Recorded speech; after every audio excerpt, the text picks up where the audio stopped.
Para disfrutar plenamente este capítulo, les recomendamos escucharlo con audífonos.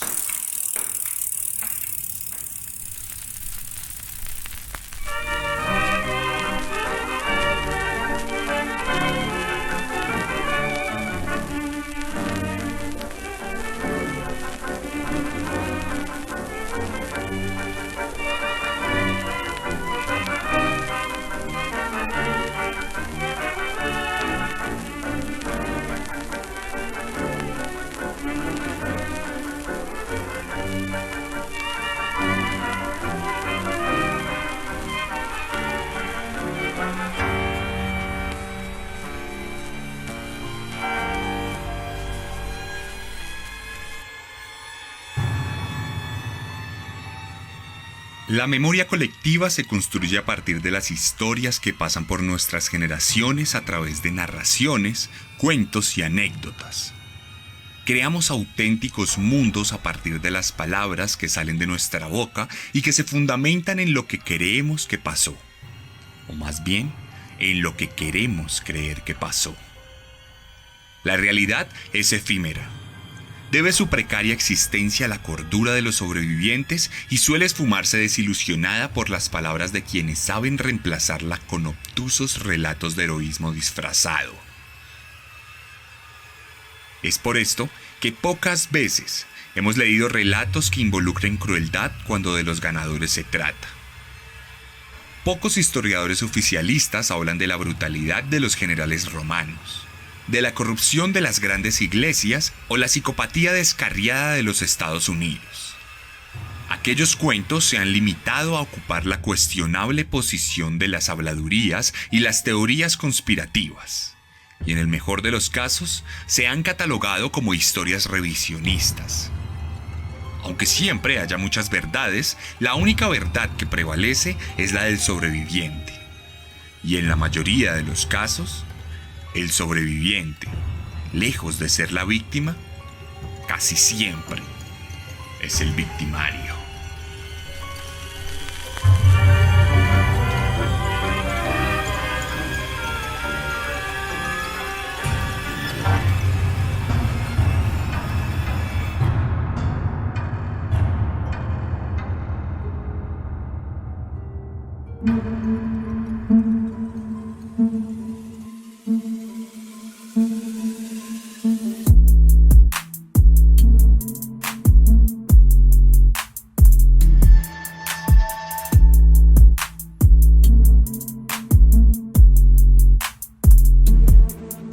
Bienvenidos a Un Día de Furia, un programa de los mismos creadores de Serialmente. Una experiencia sonora que busca ir más allá que el podcast promedio y cuyo objetivo es adentrar a los oyentes en las entrañas más escabrosas de las peores masacres de la historia. Un Día de Furia, mucho más que un podcast.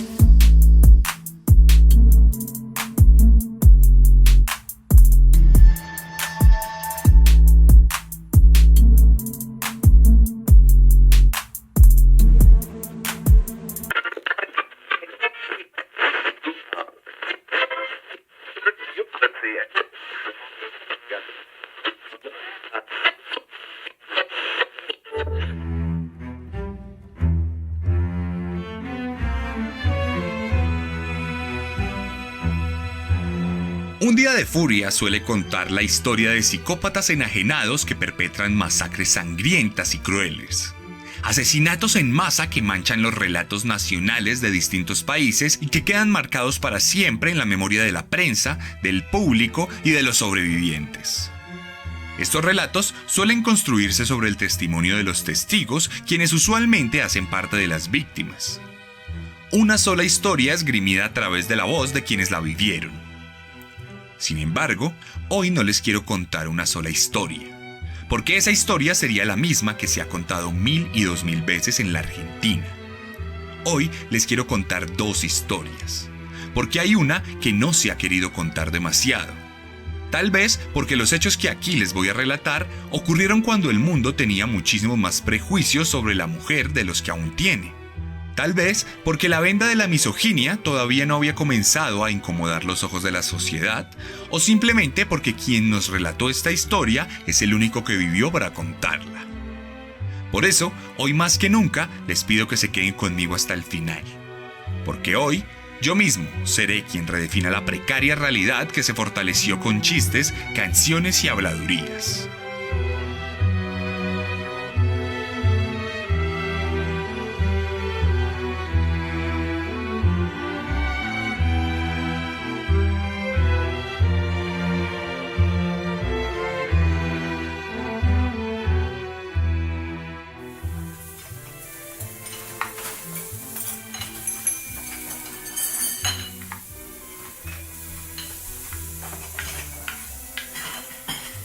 Ricardo, el almuerzo.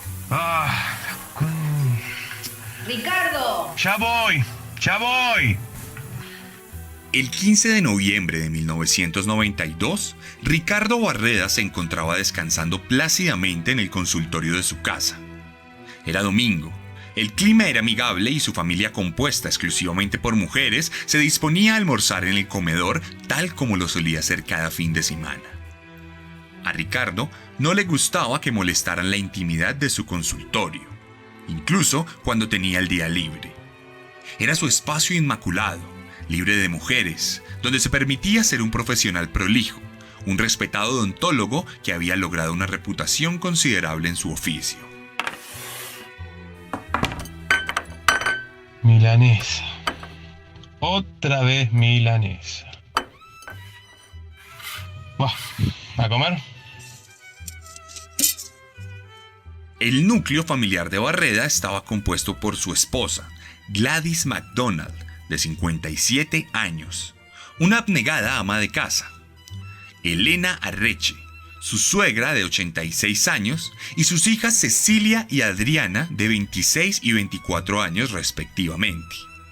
Todos vivían en una cómoda casa en la calle 48 entre 11 y 12 de la ciudad de La Plata, en Argentina. La familia era relativamente hermética, salvo los allegados más cercanos. Nadie sabía mucho de su privacidad o su rutina cotidiana.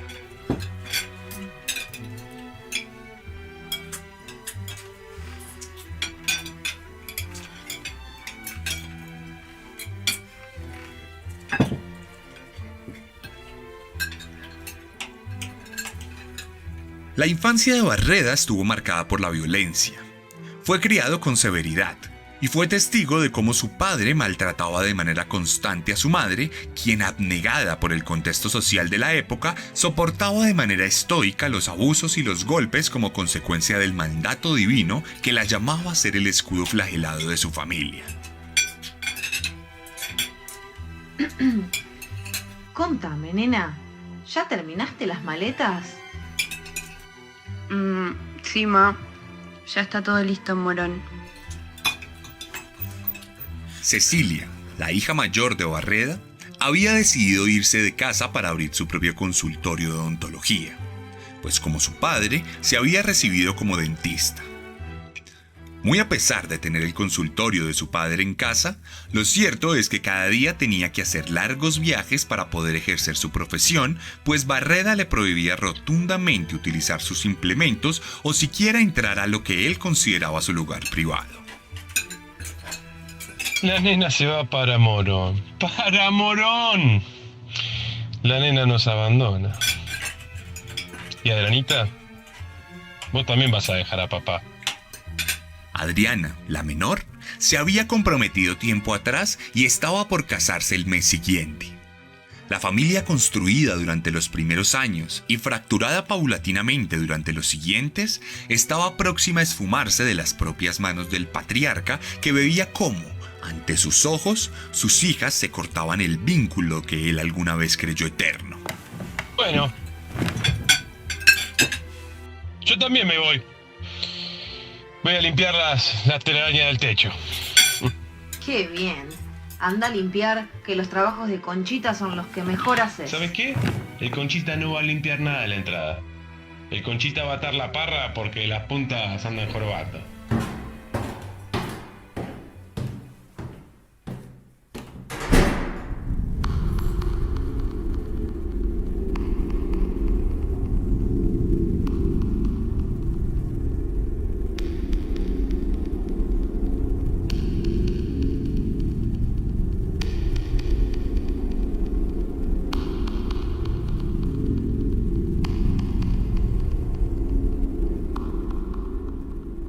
Barreda se fue al garaje de la casa a buscar una escalera plegable.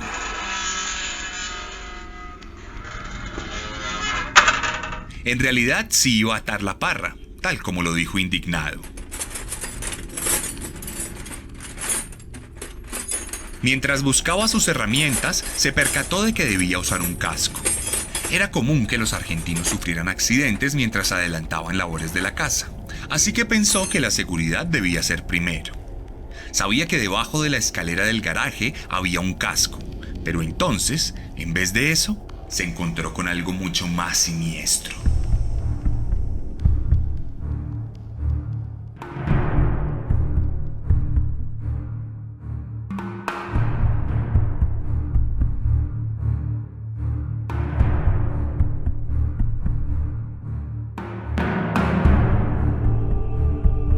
Entre las cajas viejas y los archivos odontológicos obsoletos, reposaba una antigua escopeta Víctor Sarrasqueta calibre 16, forjada muchas décadas atrás, la cual le había regalado su suegra hace algunos años para que se fuera de caza. Pero ese día, la cacería no sería de animales silvestres. Ese día no sería una práctica cultural e inofensiva. Ese día, los demonios que dominaron la vida de Barreda en secreto salieron a flote y le hablaron al oído.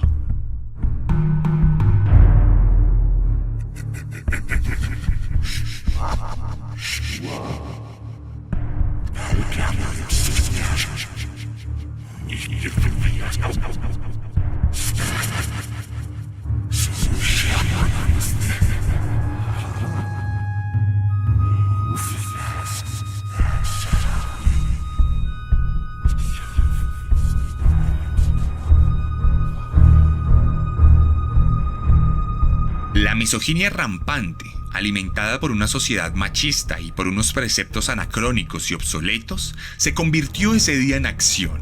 Se convirtió en un impulso autómata que desencadenó uno de los episodios más famosos de la historia popular de Argentina. Barreda se inclinó y tomó la escopeta. Era pesada, y sin embargo mantenía un aspecto elegante a pesar del paso de los años. El arma reposaba con sus cartuchos intactos. Pronto volvería a sus tiempos de pólvora y muerte.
Déjalo, mamá. Vos preparaste la comida. Yo lavo los platos.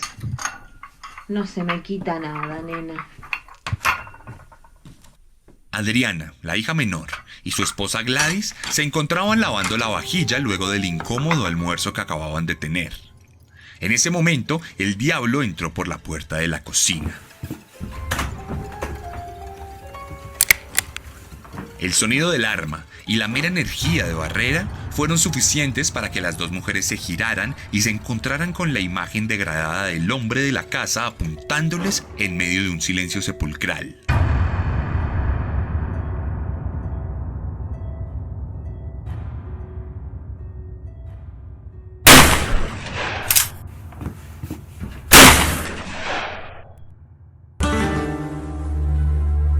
Barreda arremetió contra su esposa.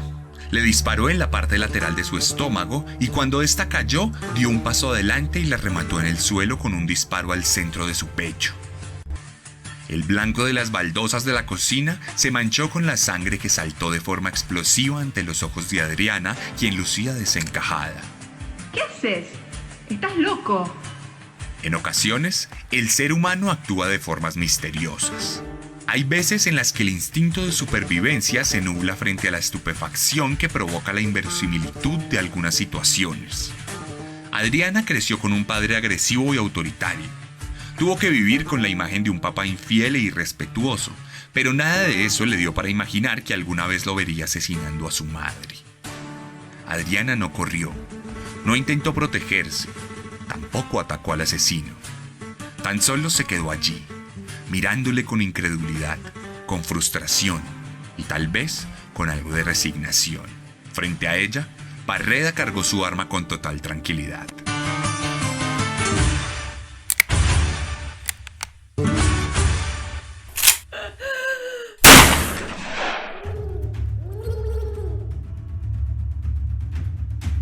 Barreda disparó al cuello de su hija menor, su favorita, la única por cuya muerte mostraría algo de adelante.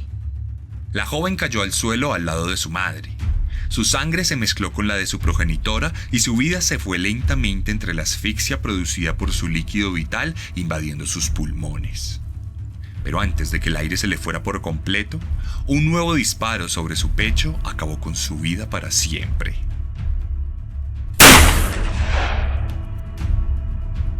La cocina se había convertido en una carnicería.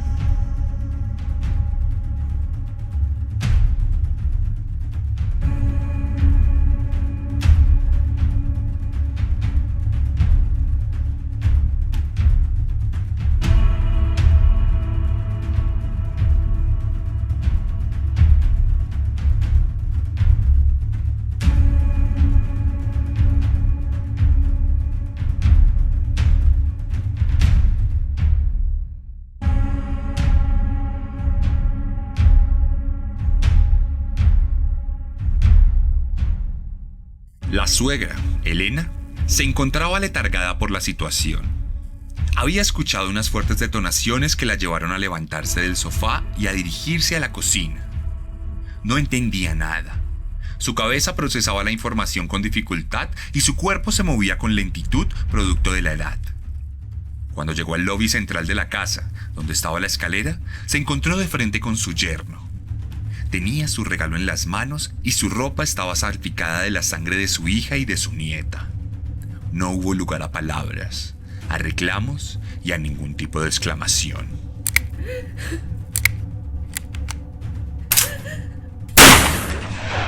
La bala impactó el brazo de la octogenaria. Producto del shock, la mujer cayó al borde de las escaleras. Temblaba, obnubilada por la situación, en un silencio lamentable que no hacía más que facilitar la tarea del cobarde de la casa.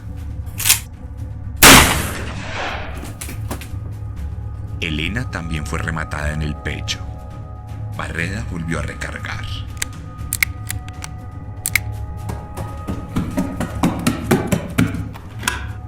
¿Qué hiciste, hijo de puta? Cecilia, la primera hija de Barreda, la que siguió sus pasos en la odontología, la que tuvo que sufrir sus humillaciones e insultos, recibió un balazo en el costado inferior de su cuerpo.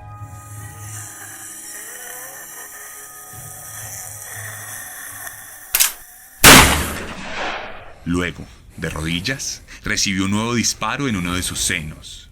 Seguía respirando.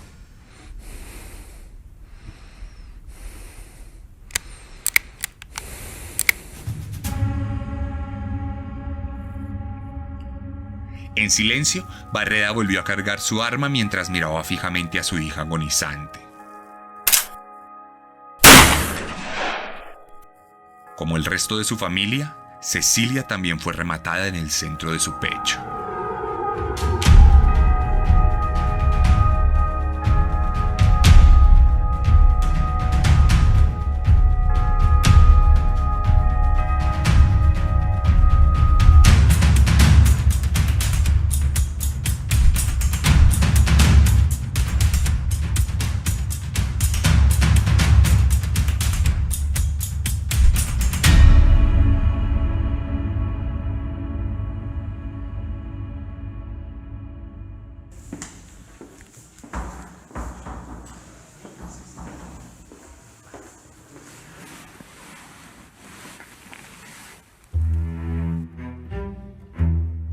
Barreda descansó por unos minutos en la sala de estar.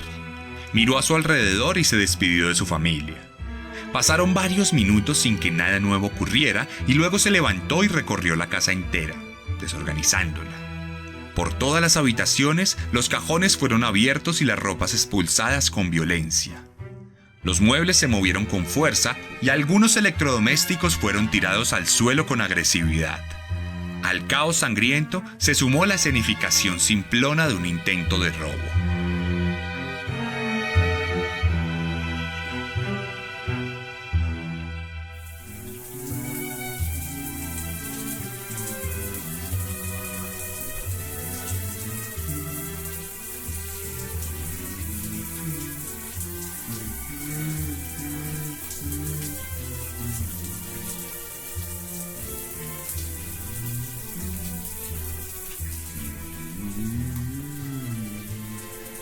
Como si el pecado fuera una suerte de mancha física, Barreda tomó una ducha de forma parsimoniosa. Probablemente, dentro de su cabeza misógina, el agua sería suficiente para limpiar lo que había hecho, más allá de que sirviese para eliminar de manera parcial alguna prueba de su autoría de los asesinatos.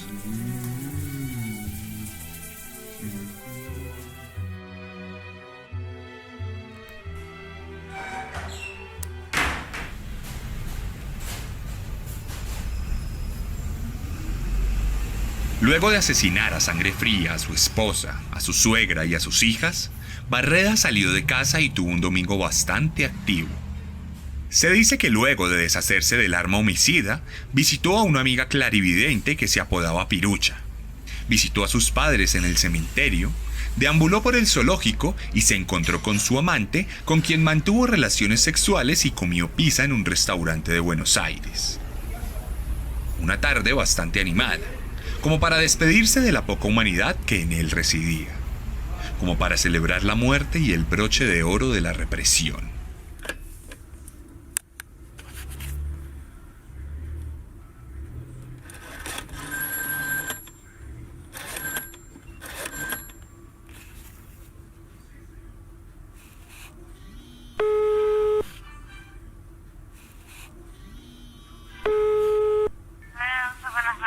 Buenas noches. Sí, entraron a robar a mi casa, hay muertos y están los cuerpos ahí.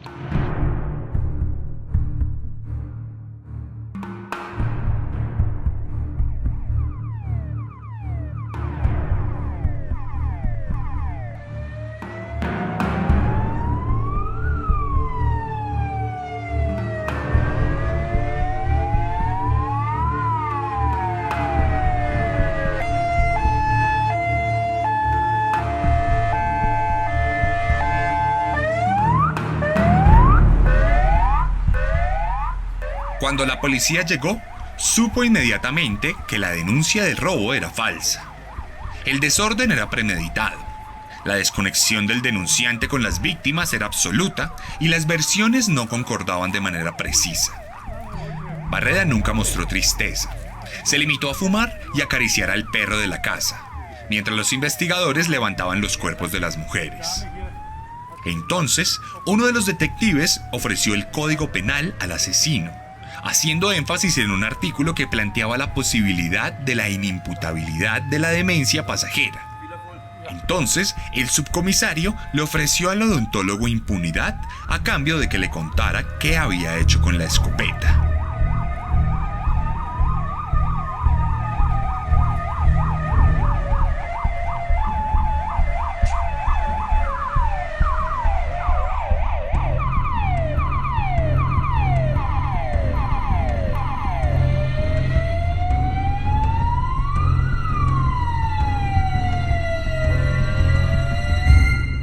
Le tiré en un punta a Lara. Vamos.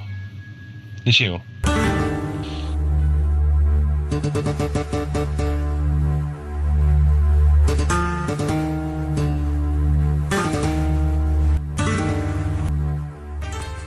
El día de furia de Ricardo Barreda terminó con una confesión, pero dio inicio a un sonado juicio que se incrustó en la cultura popular de Argentina.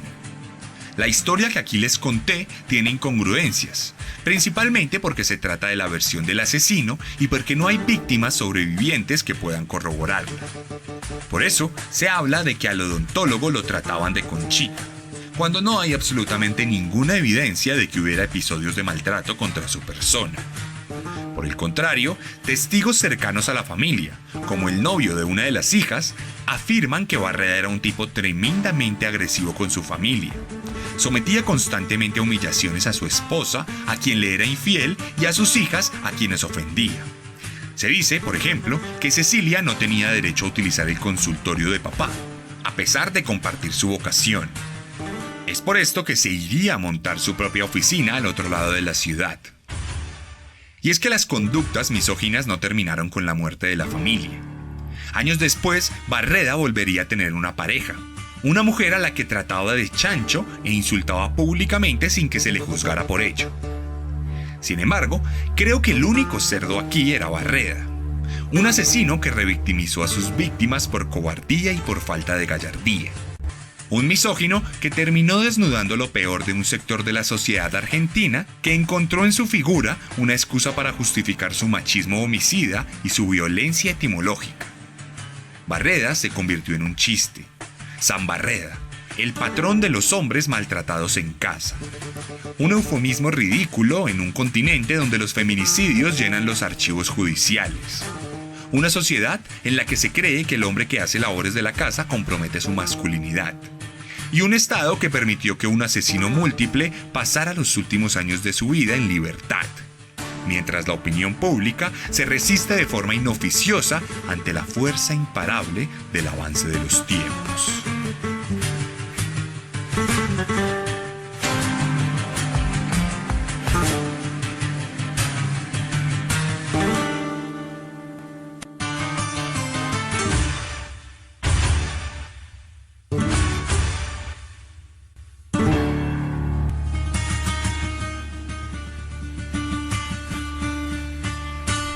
Y este capítulo no hubiera sido posible sin la contribución de una colega brillante que me ha enseñado mil cosas. Camila es una escritora argentina que conocí en España y que dedicó sus estudios literarios a escribir una novela sobre este caso. Siempre recuerdo como una anécdota personal que Camila era una de las personas que cuando leía sus textos en clase yo me sentía súper intimidado porque siempre pensaba como, ay Dios mío, estoy en el lugar equivocado, que hay gente muy talentosa y yo no lo soy tanto. Y me pasaba con 3 o 4 personas y una de esas personas era Camila. Camila además nos prestó su voz para interpretar a una de las hijas de Barreda en este capítulo y hoy está aquí con nosotros para contarnos un poco de lo que hace. Fue ella quien me ayudó a construir este capítulo con base a la investigación que adelantó para su libro. Y bueno, nada, cuéntame Camila, ¿cómo estás? Hola Seba, muchas gracias por invitarme. Bien, muy bien, en este momento muy sonrojada por lo que acabas de decir. Siempre es un placer hablar con vos y sabes que este tema es un tema de muchos años en mi agenda. Bueno, y cuéntame por qué es un tema de muchos años en tu agenda, ¿por qué conoces el caso Barreda? Bueno, en realidad, para ser sincera, lo conozco porque soy argentina. Creo que es un caso que resuena en muchas generaciones. Es muy difícil hablar de Barreda en Argentina y que alguien no lo conozca. Tal vez las generaciones más nuevas, tal vez, pero ni siquiera me animaría a decir eso. Si bien esto sucedió en 1992 y yo personalmente tenía 2 años, resonó mucho por muchos años y es un caso que todavía sigue siendo tapa de diarios. Es un tema del que se hablaba en las familias, es un tema que siempre salía. En mi familia particularmente recuerdo varios asados en los que este tema salía y se ponían de pie como un poco en chiste para honrar a este personaje. Ahora si quieres hablamos un poco de eso y de lo terrible que es en realidad.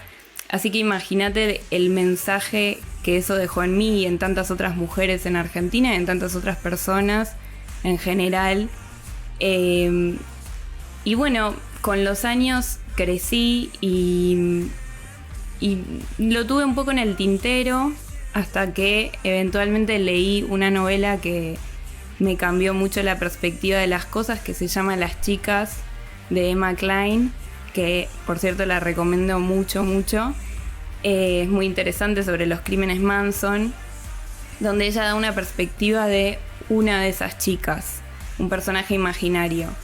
Y cuando terminé esa novela, era el verano del 2016, bueno, verano en Argentina, y cuando terminé de leerla pensé qué interesante sería poder tener la voz de tantas víctimas de femicidios acá en Argentina en alguna novela. Y el caso, el hito, sería este. Y bueno, se lo comenté a una amiga y le dije, sería como muy lindo y bueno poder leer una novela en donde habla una de las hijas, por ejemplo, de Barreda. Y lo terminé haciendo yo. Eso fue lo que me llevó a Madrid, eso fue lo que me llevó a conocerte, de hecho, en el máster de escritura. Y acá estamos, 4 años después, o 5 ya, con la novela terminada, pero que todavía no vio la luz. Sí, bueno, digamos que en algún momento cuando tuvimos nuestras conversaciones al respecto, y lo hicimos también en tu podcast, que más adelante hablamos de eso, hay una particularidad y es que tú y yo tenemos temas muy cercanos, pero desde perspectivas radicalmente distintas. Yo usualmente encarno la voz del victimario, y en este caso tú estás reivindicando a la víctima. Y esa reivindicación, por lo que hemos hablado sobre el caso Barreda y por lo que pudimos ver un poco en este capítulo, es muy necesaria, pero me gustaría que fueras tú la que nos contara por qué es tan necesaria en una sociedad como la Argentina y en una sociedad donde se percibe a Barreda como se llegó a percibir como esta suerte de objeto de devoción. Exacto. El caso Barreda en Argentina es muy particular porque si bien podríamos decir, como te venía diciendo, que es uno de los grandes femicidios guardados en la memoria social, pasó en 1992 y en ese momento la conciencia de género no estaba tan a flor de piel, por así decirlo, como está ahora. Entonces se construyó un relato en el que ninguna de esas víctimas tuvo voz, porque ninguna de esas 4 mujeres sobrevivieron, y por ende es un relato muy parcial. Pero no solo es parcial, sino que viene de la boca del mismo femicida. Y ese relato que se construyó fue súper efectivo, a tal punto que no se cuestionó demasiado y aún hoy por hoy tampoco se cuestiona en sí el rigor de lo que contó Barreda. Entonces, ¿qué termina pasando? Tenés un femicida que justifica haber matado a 4 mujeres de su familia, contando que lo maltrataron toda la vida de una forma aberrante, diciéndole Conchita, que por lo menos en ese momento era muy despectivo, que además no es menor, porque lo que él dice es que el maltrato está basado en tratarlo justamente como una mujer que tiene que hacer tareas domésticas. Y eso impregnó mucho en una sociedad tan machista como es la Argentina. Y como te cuento, yo era una nena y recuerdo esos asados en los que tíos se ponían de pie, un abuelo se ponía de pie así en tono de chiste, pero un chiste muy peligroso, porque el tema acá era, este es un hombre que se hizo respetar, ¿no? Y la realidad es que también hubo muchísimos productos culturales que además consumimos, hubo canciones que atravesaron mi adolescencia que hablan sobre Barreda y que atravesaron la adolescencia de todas las personas que conozco a mi alrededor, de mi edad, que hablan sobre Barreda, y un poco se construyó este mito de bueno, un loco que no pudo más de humillado, de ser un conchita, de ser tratado como un conchita, y bueno, un día se le disparó un poco la locura del todo y terminó matando a las 4 mujeres de la familia. Entonces es realmente un relato que nunca se cuestionó, pero que ya hoy por hoy se sabe que es un relato construido desde la defensa de él. Sí, digamos que para mí fue un poco difícil escribir este capítulo en ese sentido, porque por lo general siempre hay muchas fuentes, porque hay muchos sobrevivientes de algún tipo de masacre o algo por el estilo, pero en este caso no había nadie más para corroborar esa historia, y es la historia oficial, a pesar de que hoy en día ya es claro, como dices, que no es real. Lo que yo quise hacer por eso en este capítulo fue como de todas formas dejar esa versión, pero siempre cuestionarla y siempre dejar como algunas dudas dentro del mismo texto que entre líneas te dan a entender que hay algo raro ahí. Entonces, bueno, creo que por eso era súper importante para mí este espacio. Lo tenía súper claro desde el momento en que empecé a escribir este capítulo. Y nada, volviendo a la novela, nos cuentas que todavía no ha visto la luz.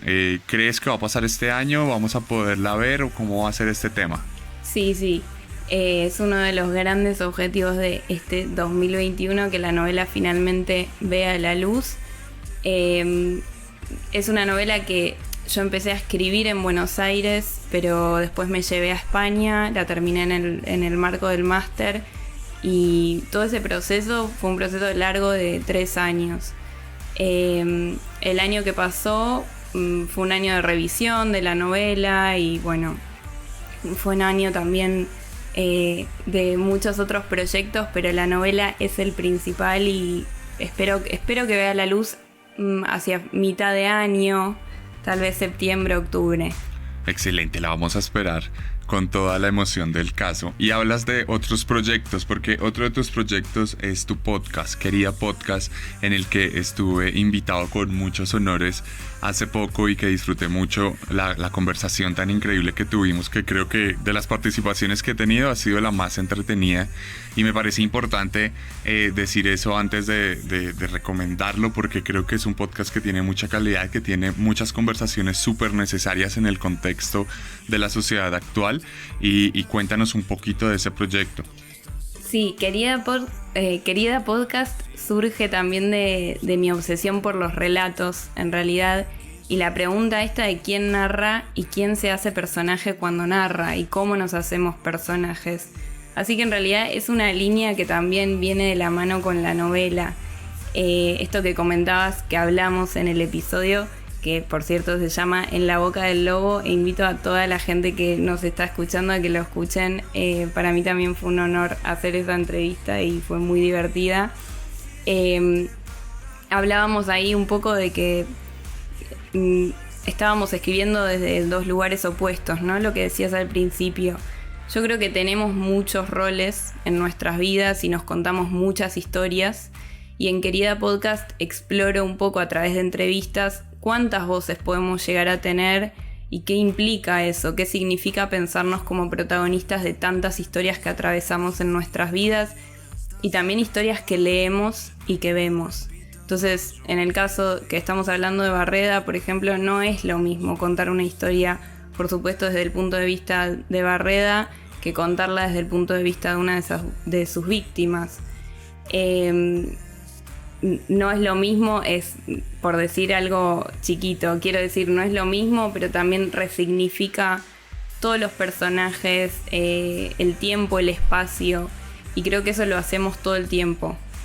Entonces, un poco por ahí nació Querida Podcast, y en cada episodio son todos muy distintos, y en cada episodio invito a alguien experto en algo o experta en algo a que cuenten, bueno, qué rol ocupamos cuando tenemos que ponernos en la voz de un victimario, como en tu caso, pero quiénes somos también en el lenguaje no verbal, quiénes somos cuando salimos a la calle a manifestarnos por algo, quiénes somos cuando hablamos distintos idiomas, en fin, es un abanico de una caja de Pandora.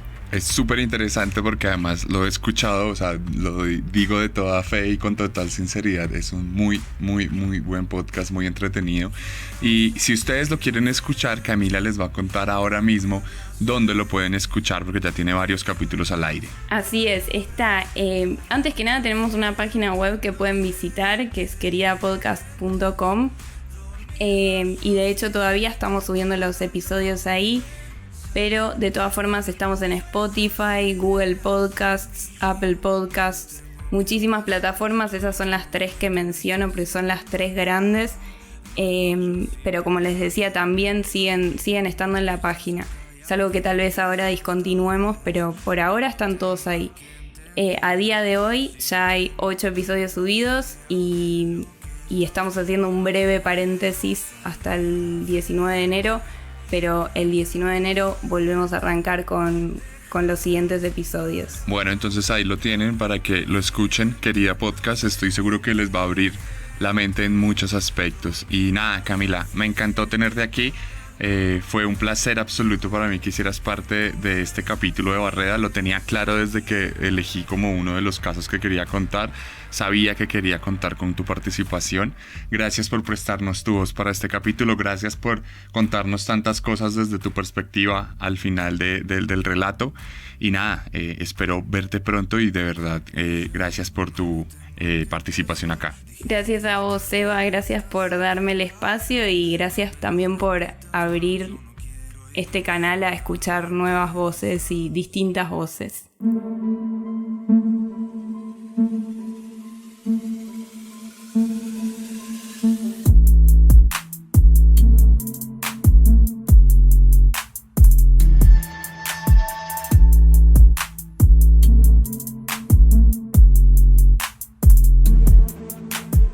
Y esta fue la quinta entrega de la primera temporada de Un Día de Furia, una propuesta narrativa y auditiva de Pía Podcast y su servidor, Sebastián Camelo.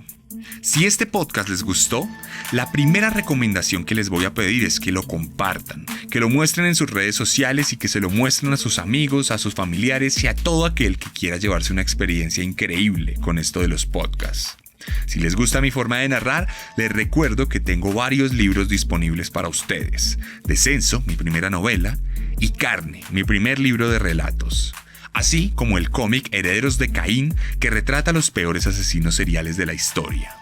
Si quieren adquirir estos productos, pueden escribirme en mi Instagram @elarracadas, @el_arracadas, donde también podrán conseguir merch de Serialmente. Si están en México, todo esto lo pueden conseguir a través de Chunchos, @chunchosmx, y les llegará a su casa en el país azteca. Por último, recuerden pasarse por mi cuenta por si quieren ver también algunas cositas en historias y en la publicación de Barreda, fotos, videos y algunas cosas que pueden interesarles.